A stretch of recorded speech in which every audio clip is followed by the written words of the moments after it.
It's a great kick. Dara Ó Cinnéide has scored 2 points so far today. That looks really good. Maidin agus Tránhán a mé hénig agus Diarmid Murphy I cleachta agus a cleachta.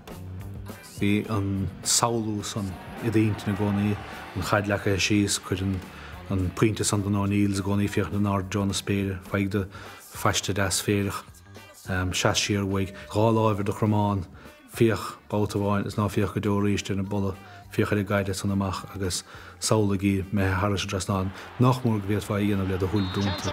Throughout his career, Dara Ó Cinnéide has been one of the most underrated Kerry players, but I've no doubt that he would have walked on to any other county team. And Ó Cinnéide kicking, the angle shot's got over the bar. Is dói nach bhfuil ag mór an daoine seo ach na scórálaithe is smú I dtíobh I bhí ag Chiarraí tá Dara Ó Cinnéide mar I bhí cúig an áard fiúntais.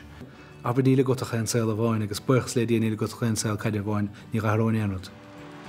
The most famous cup in Irish sport, Sam Maguire, presented to Dara Ó Cinnéide on a day when Kerry are crowned the champions.